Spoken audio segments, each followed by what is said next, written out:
By the time Noah Bennett realized the stranger on his porch was not waiting for someone, the rain had already soaked through the man's jacket.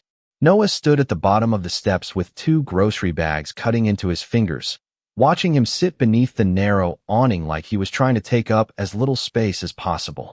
The guy looked about Noah's age, maybe a little younger, with dark hair plastered to his forehead, a worn backpack between his shoes, and a phone he kept pressing as if another bar of battery might appear through sheer determination.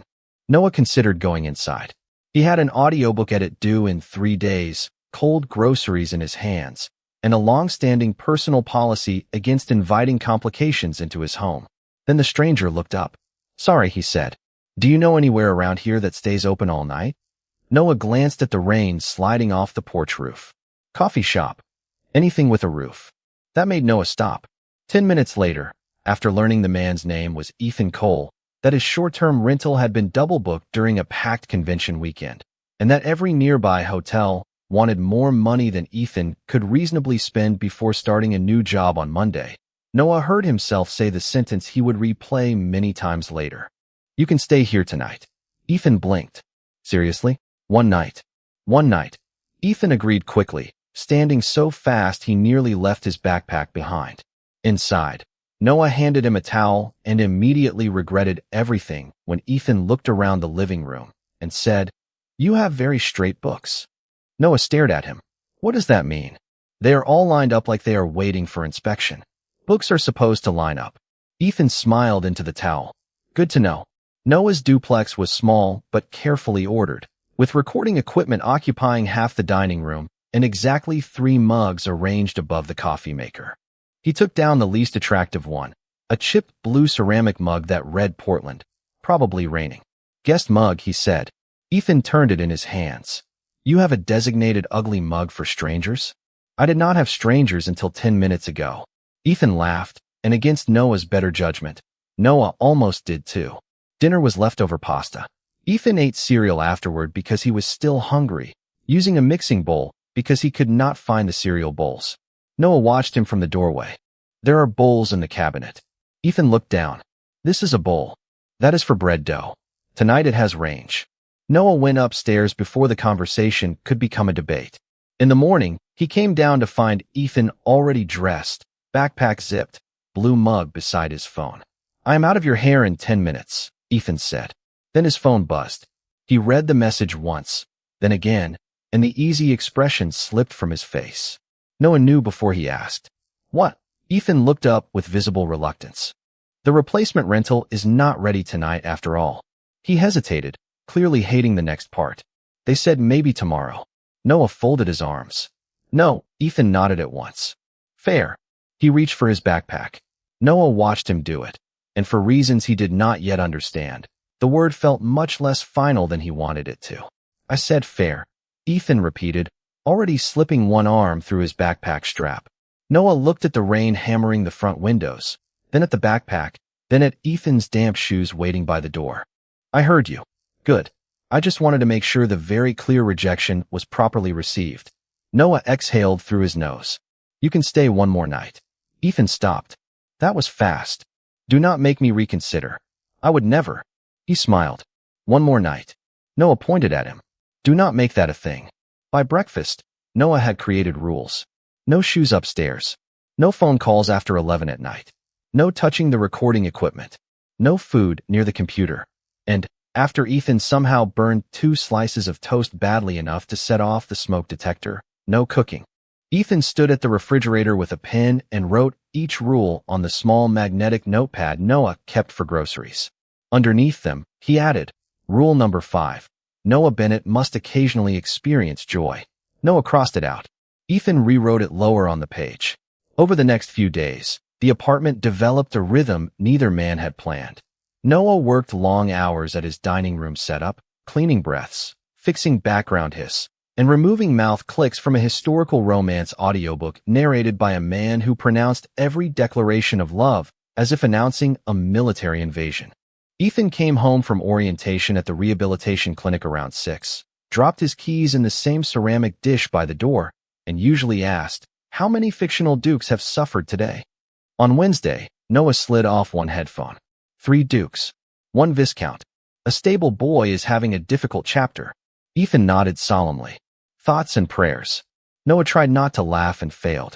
In return, Noah learned that Ethan hated bananas but kept buying them because they were cheap, that he could fall asleep during any documentary involving trains, and that he sang badly in the shower with complete confidence. He also learned Ethan noticed things. One afternoon, Noah flexed his right hand after 6 straight hours of editing. Ethan glanced over from the couch. Wrist? Fine. That was not my question. Noah looked at him. Ethan lifted both hands. Physical therapist. Occupational hazard. I notice people moving badly. I move perfectly. You type like you were trying to punish the keyboard. Ethan showed him 2 simple stretches, careful not to touch him without asking. Noah did them mostly to end the conversation. 20 minutes later, the ache had eased. He did not mention that.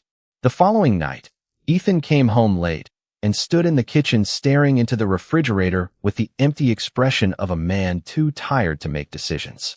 Noah kept editing. Ethan eventually closed the refrigerator and said, "Cereal it is." "Top shelf," Noah said without looking up.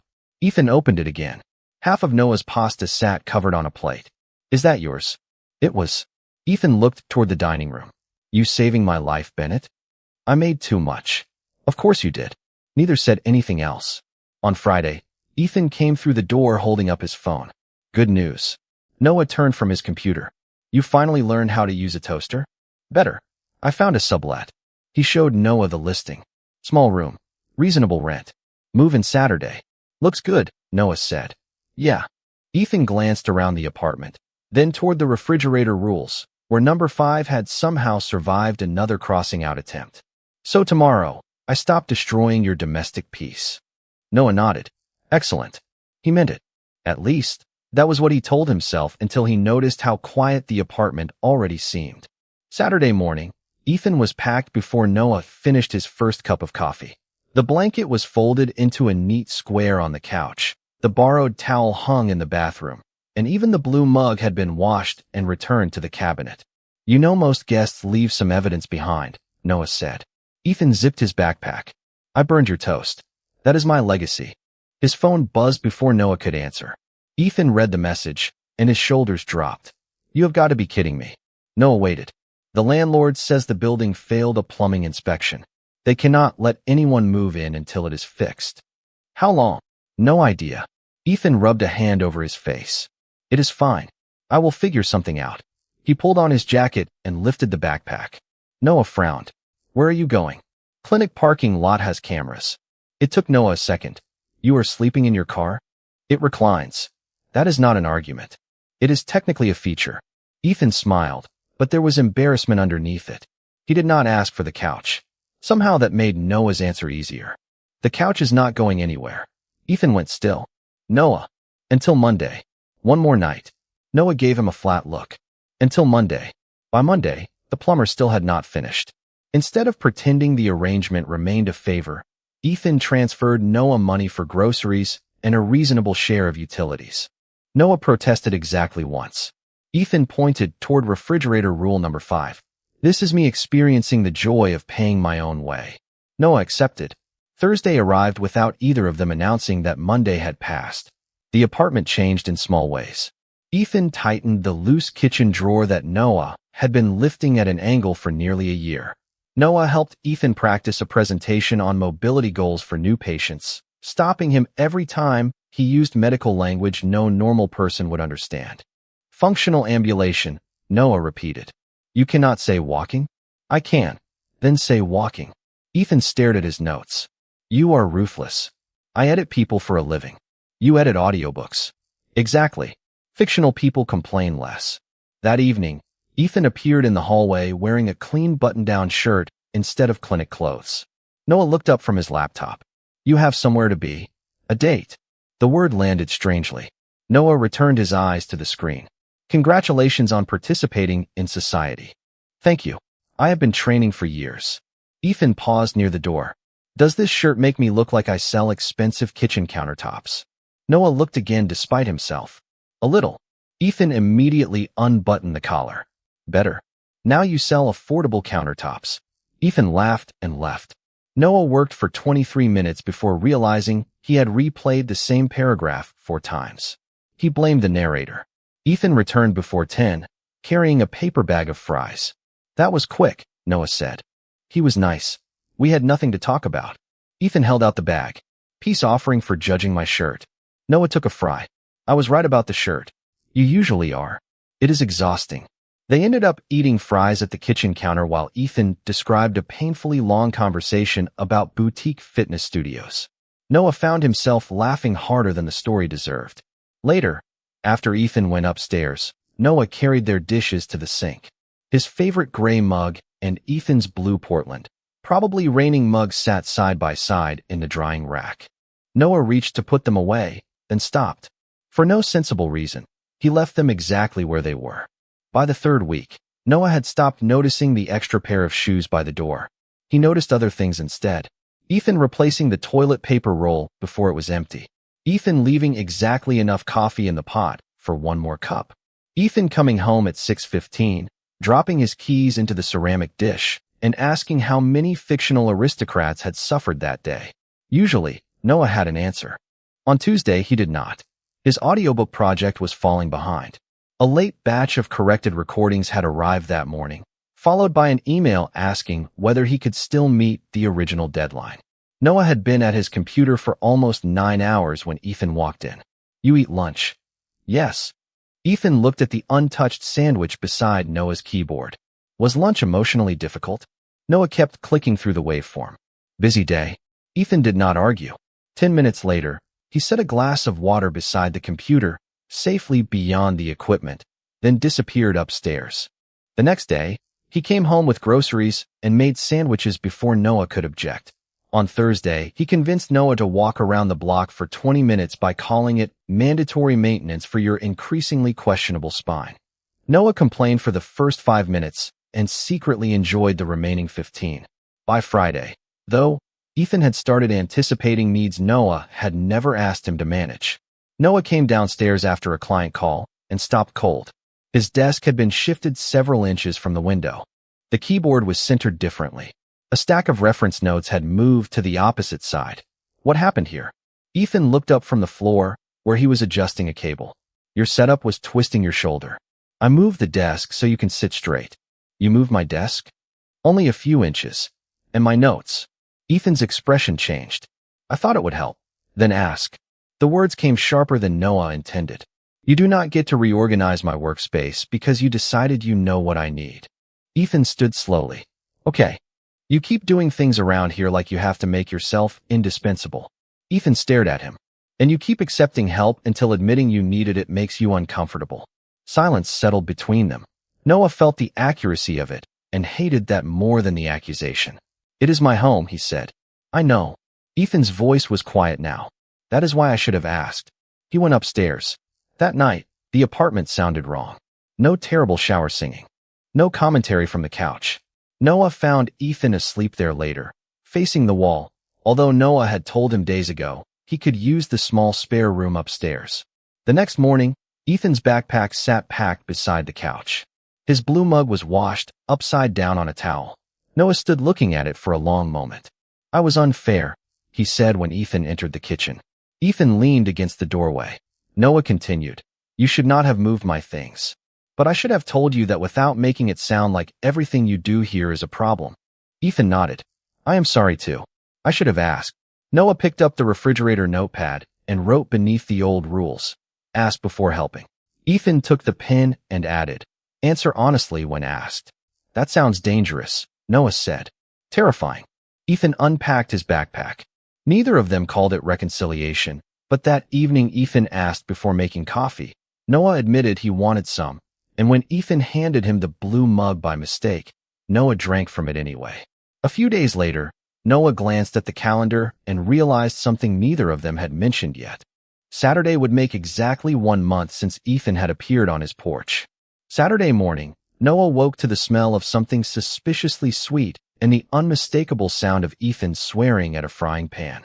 He came downstairs to find 2 pancakes on a plate, each shaped with questionable success into a number. Is that 30? Noah asked. Ethan turned from the stove. It represents 30. It represents 8 and a damaged 0. I am a physical therapist, not a pastry architect. Ethan set the plate on the table with unnecessary ceremony. 30 days, Bennett. Against all odds, I remain alive. Noah poured coffee into his gray mug and handed Ethan the blue one. You are officially terrible at leaving. You are terrible at evicting. The joke should have ended there. Instead, neither of them seemed interested in returning to their usual Saturday routines. Ethan mentioned the farmer's market. Noah said he needed coffee beans. At the market, coffee beans became apples, bread, and an argument over whether $12 was reasonable for artisanal jam. Ethan bought it anyway. Noah carried it without being asked. They wandered into a used record shop because Ethan heard music through the door. Later, back at the duplex, Ethan asked before touching the porch light that had been flickering for weeks. Noah held the ladder while Ethan replaced the fixture. You know, Ethan said from 6 feet above him, most people would hire someone. Most people do not have an unauthorized maintenance department living on their couch. Spare room. Temporary spare room. Ethan looked down, smiling. Of course. They made dinner together, which mostly meant Noah cooked while Ethan was permitted to chop vegetables under supervision. By evening, rain had started tapping against the windows. The power went out just after 8. Noah found candles. Ethan found the jam and insisted it qualified as emergency food. With their phones set aside to save battery, they sat on the living room floor in the candlelight, eating toast with absurdly expensive blackberry jam. Without work screens or background noise, the room felt smaller somehow. Closer. Ethan turned the blue mug between his hands. I moved around a lot growing up, he said. Noah waited. After my parents divorced, everything became a negotiation. Who paid for what? Who owed whom? Which weekend belonged to which house? Ethan rubbed his thumb over the chipped rim. I got good at being easy to have around. Clean up. Help out. Do not ask for much. Noah looked at him. Useful. Ethan gave a small smile. Useful is hard to send away. Noah thought of tightened drawers, groceries, sandwiches, a desk moved 6 inches without permission. That sounds exhausting. It is efficient. That was not my question. Ethan laughed softly at having his own line returned to him. After a moment, Noah said, I did the opposite.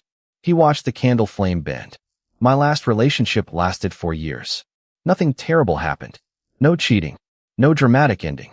I just woke up afterward and realized my schedule, my friends, even where I lived had been built around someone who was gone. Ethan stayed quiet. So now everything is mine, Noah said. My work. My apartment. My routines. Your aggressively straight books. Noah smiled. Especially those. Their eyes met, and the humor faded without becoming uncomfortable. Noah understood something, then that made him strangely nervous. He had spent a month telling himself Ethan was still there, because circumstances kept extending his stay. But today there had been no broken rental, no work emergency, no practical reason for the farmer's market, the record store, dinner, or sitting together in the dark. They had chosen the day. Ethan reached for the jam at the same moment Noah did. Their hands touched. Neither moved for a second. Then Ethan slowly pulled his hand back. Noah did the same. Nothing happened. Somehow, that felt more significant than if it had. When the lights finally returned, both men blinked at the sudden brightness. Ethan stood and carried their plates toward the kitchen. Noah watched him go, aware that the apartment no longer felt like a place where a stranger had stayed too long. Whatever this had become, temporary was starting to feel like the least accurate word for it. The next week should have felt easier after the night the power went out. Instead, Noah became aware of Ethan in ways that made ordinary moments strangely complicated. The sound of his key in the front door. The blue mug beside the coffee maker. The pause before Ethan knocked on the dining room doorway and asked, Walk? Noah usually said yes now. Neither mentioned the moment their hands had touched. Neither needed to. On Wednesday evening, Ethan came home carrying takeout and wearing an expression Noah could not read. Good day, Noah asked. Ethan set the bag on the counter. Actually, yes. Priya officially saved me from becoming a permanent resident of your spare room. Noah looked up. That sounds serious. Ethan pulled out his phone. A patient's brother owns a small apartment building about 10 minutes from the clinic. 1-bedroom unit. Reasonable rent. No mysterious plumbing disasters. Priya made me call before I could invent reasons not to. He handed Noah the listing. Hardwood floors. Big windows. A kitchen barely larger than Noah's bathroom, but clean and bright. Available immediately. Noah felt something tighten beneath his ribs. This was good news. Ethan had wanted stability. A permanent job. A place that was actually his. That is great, Noah said. Too quickly. Ethan watched him for half a second. Yeah, it is. You should take it. Another pause. I think I will. Noah smiled because that was what the moment required. Congratulations. Thanks. They ate dinner while discussing deposits, parking, and whether a kitchen without a dishwasher constituted a human rights violation. The conversation was almost normal. By Friday, Ethan had signed the lease. He would move the following week. The apartment changed immediately, although almost nothing had physically moved yet. Ethan stopped leaving his clinic jacket over the dining chair. Noah cleared a shelf in the bathroom before Ethan asked. Ethan packed the books he had accumulated from the used record shop. Noah found himself straightening rooms that were already straight. They became painfully considerate. Do you need the washer tonight? No, you go ahead. Want coffee? Only if you are already making it. Do you want to watch something? I should probably work. Every sentence seemed designed to leave the other man an exit. On Sunday afternoon, Maya stopped by with a container of soup and found Noah carrying Ethan's spare toothbrush cup out of the bathroom. Where is Ethan? She asked. Clinic. And why are you holding a toothbrush cup like it offended you? He got an apartment. Noah opened the cabinet beneath the sink and put the cup inside. He is moving this week. Maya leaned against the doorframe. Okay. It is good. His commute will be shorter. Okay. And he needs his own place. Noah. What? She looked toward the spare room, where two packed boxes sat beside Ethan's backpack. Then she looked at the empty spot beside Noah's toothbrush. Why are you erasing him before he is gone? Noah went still. Maya did not wait for an answer. She handed him the soup, kissed his cheek, and left 10 minutes later after discussing everything except Ethan. That evening, Noah opened the cabinet and stared at the toothbrush cup. He put it back on the sink. Then, feeling ridiculous, he walked downstairs. Ethan was at the kitchen counter wrapping the blue mug in newspaper. You do not have to pack that yet, Noah said. Ethan glanced at the mug. I figured I should start. Noah wanted to say something honest. The refrigerator notepad was 6 feet away, their rules still visible beneath the crossed-out jokes. Answer honestly when asked. But Ethan had not asked anything. And Noah, relieved by the technicality, said nothing. On Ethan's last evening in the duplex, neither of them suggested going out. Noah ordered takeout from the same neighborhood place they had eaten from during Ethan's first week, and Ethan found an old documentary about trains that he claimed he intended to stay awake for this time. They never turned it on. The container sat open on the coffee table while Noah occupied one end of the couch and Ethan the other, with enough empty space between them to feel deliberate. The blue mug rested near Ethan's knee. Most of his things were already at the new apartment. Tomorrow morning, he would take the last box, his backpack, and whatever remained of the temporary life that had somehow lasted more than a month. There is something I should probably tell you, Ethan said. Noah looked over. Ethan rotated the mug slowly between his palms. After the first week, the clinic offered to help me find temporary housing. Noah's expression tightened. What? It would have been expensive and inconvenient, but possible. So you could have left. Yes. Noah stared at him. Why did you not? Ethan gave a quiet laugh without much humor. There is that honesty rule coming back to ruin my life. He set the mug down. Because I liked being here. Noah said nothing. Not because I expected anything. Ethan continued. I liked coming back after work and knowing somebody would be here. I liked your terrible labeling system. It is an excellent labeling system. You label leftovers with expiration dates. That is what labels are for. Ethan smiled, but it faded quickly. I liked having someone ask how my day went and actually listen to the answer. I liked arguing about jam. I liked that your books are terrifyingly straight. Noah looked down at his hands. Were you waiting for me to ask you to stay? Ethan was quiet for a moment. No, his voice softened. I was waiting to see if you ever wanted me here when you did not have to be kind. The words settled heavily between them. Noah thought about the farmer's market, the porch light, coffee in paired mugs, walks after work. He thought about how quickly he had congratulated Ethan on the apartment, how efficiently he had begun removing every trace of him. I did want you here, Noah said. Ethan looked at him. Noah's pulse jumped. He stopped. The rest felt too large and too late. Ethan nodded once, as if he understood the unfinished sentence better than Noah did. Their eyes held. Ethan shifted closer by inches, not enough to assume anything, only enough to ask without words. Noah wanted to close the remaining distance. Instead, he looked toward the packed box by the door.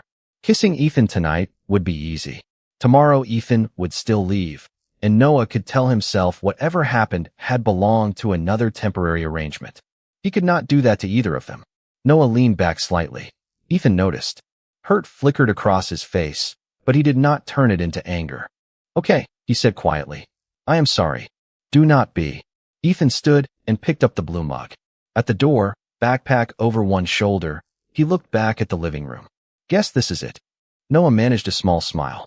Ethan lifted the mug. One more night. The old joke landed differently now. Neither laughed.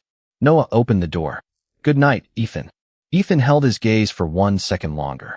"Good night, Noah." Then he walked down the porch steps toward his car. Noah stayed in the doorway until the taillights disappeared. When he finally closed the door, the apartment was exactly the way he had spent years arranging it. Quiet, controlled, entirely his. He stood there listening to the silence and realized that getting back everything he had protected did not feel anything like winning. For the first 3 mornings after Ethan left, Noah made too much coffee. Not dramatically too much. Just enough for a second cup that nobody drank. By Wednesday, the apartment had returned to its old efficiency. No shoes beside his. No clinic jacket over the chair. No terrible singing upstairs. Noah could work uninterrupted for hours, and that was exactly the problem. He finished the audiobook contract on Thursday afternoon. When the client immediately asked whether he could take an accelerated follow-up project, Noah stared at the email for a long time. 6 weeks earlier, he would have said yes before checking the schedule. Instead, he looked at his aching wrist and typed a polite refusal. The deadline was not realistic. He could begin the following month. His finger hovered over send. Then he clicked it. Nothing collapsed. Across town, Ethan was discovering that having his own apartment did not automatically make him feel settled. He helped a neighbor carry a bookcase upstairs, covered an extra clinic shift, and volunteered to organize supplies nobody had asked him to organize.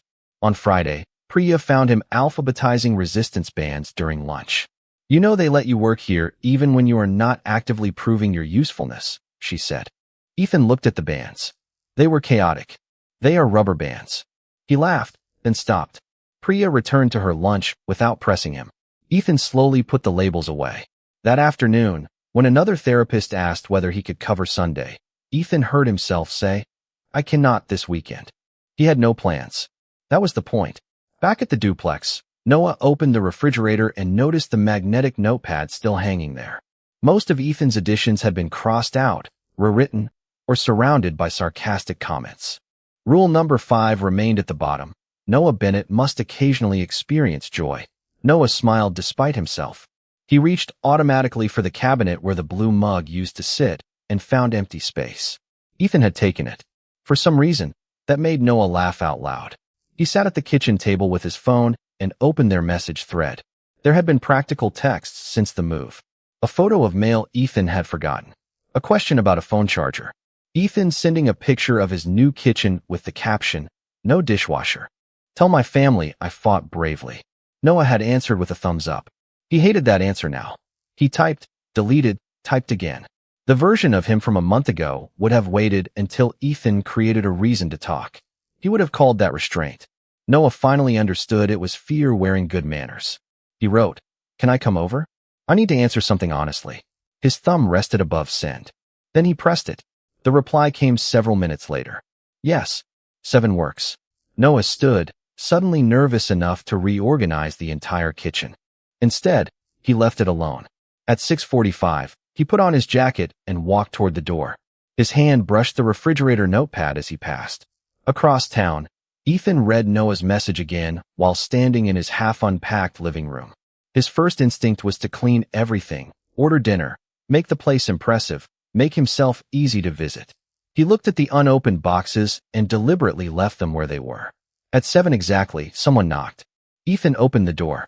Noah stood in the hallway, hands in his coat pockets, looking more nervous than Ethan had ever seen him. Behind Ethan, on the kitchen counter, sat the blue Portland, probably raining mug. Noah noticed it immediately. Ethan noticed him noticing. Neither made a joke. "Hi," Ethan said. Noah took a breath. Hi.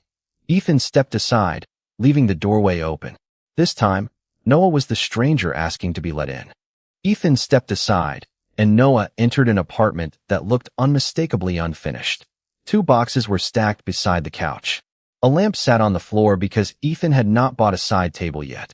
The blue Portland, probably raining mug rested on the kitchen counter beside a takeout menu. I was going to clean, Ethan said. Then I decided you could survive seeing a cardboard box. Noah took off his coat. This is significant personal growth. Thank you. The humor helped, but only for a second. Ethan leaned against the counter. You said you needed to answer something honestly. Noah nodded. He had rehearsed the words during the walkover.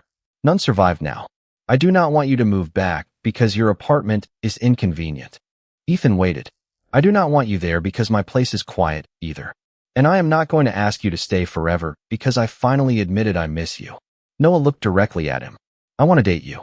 Ethan's eyebrows lifted slightly. Deliberately, Noah added. That sounds ominous. Separate apartments. Actual dates. We keep our jobs, our routines, our own space. We figure out what this is because we choose to, not because your rental fell apart. Ethan looked down, smiling slowly. So you are not asking me to stay? No, Noah glanced at the blue mug. I am asking if I can stay for dinner. Ethan's smile reached his eyes. Maybe one night. Do not push it. Months later, the joke still survived. So did the separate apartments. Ethan built a life at the clinic that did not require volunteering for every open shift. Noah rented a small studio for editing and discovered that closing the door at 6 in the evening did not make him irresponsible. They had dinner on Tuesdays when schedules allowed. Ethan stayed over some weekends. Noah stayed at Ethan's on others. Although he continued to object to the lack of a dishwasher on principle, they argued sometimes. About schedules. About Ethan saying yes before checking his calendar. About Noah going quiet when he needed space instead of simply asking for it. But now they asked. Now they answered. When Ethan's lease renewal arrived, neither treated it as fate. They sat at Noah's kitchen table with coffee, 2 laptops, and an embarrassingly detailed spreadsheet. They discussed rent, commute times, closet space, work hours, alone time, and whether Ethan's collection of physical therapy equipment counted as furniture. It does not, Noah said. The foam roller has been with me longer than you. Then maybe you should live with it. Ethan looked across the table. Are you asking me to move in? Noah looked around the duplex. It was still his home. His books were still lined up. His editing equipment still occupied too much space. But there was room now that had not been taken from him. Room he wanted to give. Yes, he said. I am. Ethan did not make a joke. Then yes. Moving day arrived under a familiar Portland drizzle. Ethan carried the final box into the kitchen while Noah finished clearing one more cabinet shelf. Please tell me this is the last one, Noah said. Last one. Ethan opened the box. On top sat the blue mug, still chipped at the rim. Noah picked it up. For a moment, he remembered handing it to a soaked stranger because it was the cup he cared least about. He opened the cabinet. The old guest shelf was empty. Noah placed the blue mug beside his favorite gray one instead. Ethan went still behind him. Noah closed the cabinet and turned. Ethan kissed him, gentle and familiar, then rested his forehead against Noah's for a moment before reaching for another box. Outside, rain tapped softly against the windows. Inside, 2 mugs waited side by side for morning.